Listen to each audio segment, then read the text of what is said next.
Ace Attorney episode 2, everyone! 2!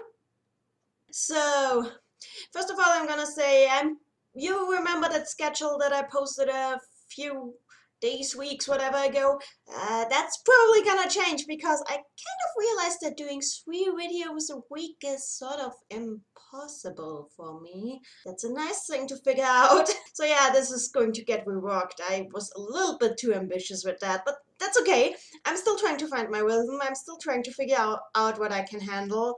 I'm trying to at least get to some sort of consistent output so I don't keep you guys waiting all the time anymore. Anyway, episode. So, what can I say about this episode? Well, I can say that I was in it. Maya Fey was in it. Yeah. My favorite character from the original trilogy. Maya's first episode, and it was pretty neat. This episode adapts like the first investigation day of the first actual real case of the games, Turnabout Sisters. And what we've seen here was pretty close to what actually happens in the games. Like Maya calling her sister, Phoenix coming to the office just to realize that everything's in disarray, and Mia's sort of kind of dead, and Maya's there sitting by her sister's side crying. And after that he starts investigating, and he tries to get a lawyer from Maya because he doesn't believe that she did it, and he wants to help her. He learns that Maya is a spirit medium, which explains her weird getup. But she can't call spirits yet, so they can't just try and ask Mia for help. So he tries to get her this lawyer, but the lawyer refuses because weird things are going on, and Phoenix realizes this is not going to be so easy. But despite this, he remembers that what he became a lawyer for, and he decides to defend her. And it turns out his opponent in court is going to be Miles Edgeworth, who he appears to have a history of sorts with. And that's pretty much where the episode ends, because this is where the first trial day begins, which makes the naming of this episode sort of odd. First of all, what I'm gonna say is, just like the previous episode, this episode follows the story of the game really, really well. We get all the important plot beats, the dialogue flows really well, it really feels like something that these characters would say, even when it's a joke that was inserted that wasn't actually in the game. It feels very natural, and I like that. You really get the feeling that these really are these characters. I was especially happy to see how Maya was handled. Like, literally the first few minutes of the episode, we see Maya and Mia interacting, and it's exactly as it was in the game. She's just cheerful, whipping around, playing around with her voice. Especially like the voice acting on Maya a lot. It really does sound like her, and that makes me happy. I was really worried that they wouldn't get it across, like her energy and her youthful spirit, but it came across really well. It really does feel like this character, which makes me really, really happy. What this series really does not have, which makes me really happy, is an issue that, for example, the Danganronpa anime had really badly, which I've come to call Seiji Kishi pacing, which is when the pacing just does not have any sense of what new first-time viewers can take in, just assumes that everybody watching already played the game anyway, and just rushes through the evidence, rushes through the hints, so that nobody in their right mind could ever guess along. And that's a big problem that the Danganronpa anime had, and that's a big problem that this anime thankfully does not have, so I'm really thankful for that. It really does feel like they are trying to give enough fan service to the old fans while also not trying to alienate first-time watchers, which is a big plus in my eyes. Of course, there's still a lot of issues. For example, the animation is somewhat better than last episode.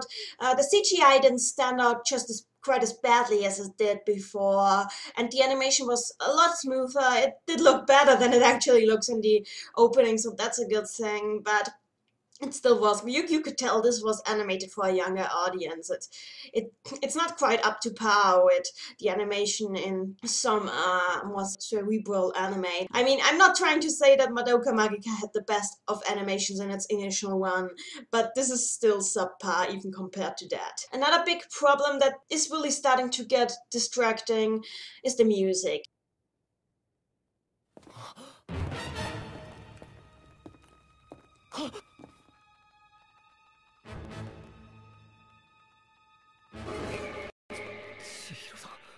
It like whenever they are using actual game music, it works. It really does work, but when they are trying to use original music or music that uses cues from the original but it's not quite the original, it sticks out. It doesn't feel right.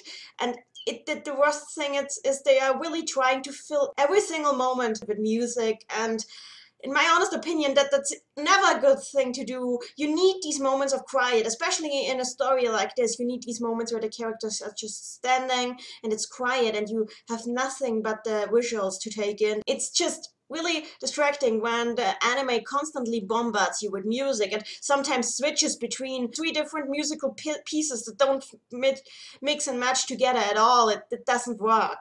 And that's a problem that a lot of anime dubs have, and usually the original anime don't have this problem, but this is one of the rare cases where the original show also has this problem, and it's really grating because the original games had such great music, and here you can just feel like this doesn't quite go. I actually started laughing when there was actual game music at one point when you see Maya in her detention center cell, and there was an actual Renaissance theme from the game, which made me really happy at first, but then I realized, wait, this isn't True Evening of Grief, like also known as Maya's Sorrow. Like Maya's Sorrow, that would be the Renaissance theme for this case, but it wasn't that, so I was wondering just what Renaissance theme is it? Oh my god, it's the Steel Samurai theme. And I'm like, yeah, do what you want, but you can't play the Steel Samurai theme there. Like, play that in the next case when it actually fits, but yeah. No, not here. I mean, if you don't know what song it is, it kind of fits, but once you realize what it belongs to, it kind of seems a little ridiculous. Maybe it's just because I'm a fan, but I was like, this was an odd music choice. They had some really good pacing in this episode, some really the progression of how things went. It felt natural, it felt good, and I really liked especially the scene where Phoenix reminisces about his reasons for becoming a lawyer, because there was something subtle in that.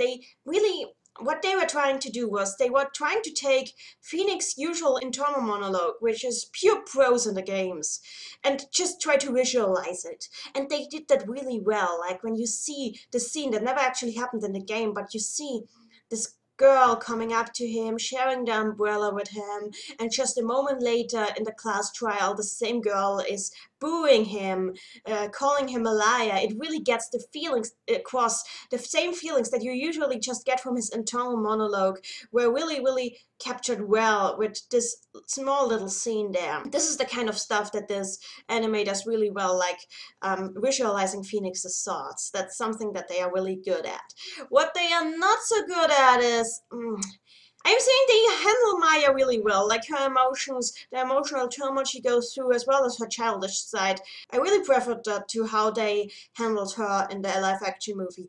But what I really couldn't stand was when Maya agrees to have Phoenix as her lawyer, and like you have all this cherry blossom symbolism there, and the rays of light, and I thought it was a little bit overkill. The imagery, it almost went romantic there, which makes me sort of worried that they are trying to go for a romantic angle with Phoenix and Maya's relationship, which I really don't want to happen, because these two always had sort of a sibling relationship to me, and which made it funny when, yeah, there is later on in the games, there's a character who actually tries to ship Maya and Phoenix, and these two just reacted that. They don't react to that in any tsundere way, but they reacted with like blunt face, like, what? What? You can tell there's nothing there. They are just friends.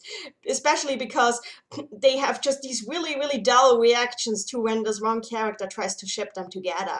So it really kind of bugged me that they had this sort of romantic approach between these two there, which doesn't quite work in my opinion. But What really works, as I said, is the script. There were also these really small changes that they did to how things happened. For example, in the game, Phoenix had to get Maya's phone back from Gamshu, who had taken it. But here, Gamshu never got Maya's phone. Phoenix found it first at the crime scene, which is really something that's a great improvement, because in the game it sort of painted Gamshu as a total idiot, that he'd just hand over a piece of evidence without checking it thoroughly enough.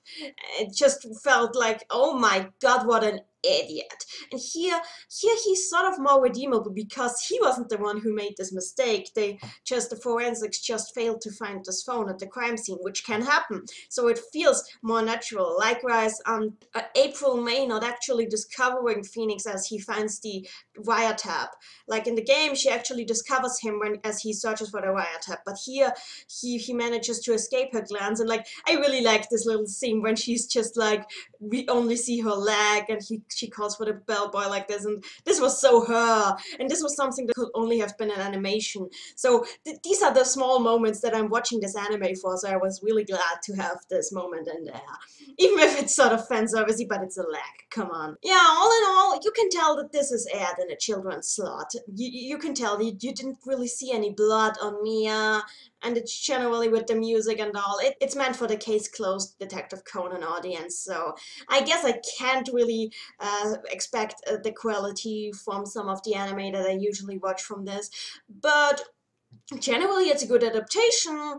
I was okay with this. I thought a lot of small things were really nice. Yeah, that's something I also really enjoyed. Like, the environments in this are really accurate to how they run the game. Like, you have everything stands exactly in the right place where it was supposed to stand. It's really nice actually seeing the characters move in these environments, especially the environments that were never before seen in any way that you could actually move through in any plausible manner.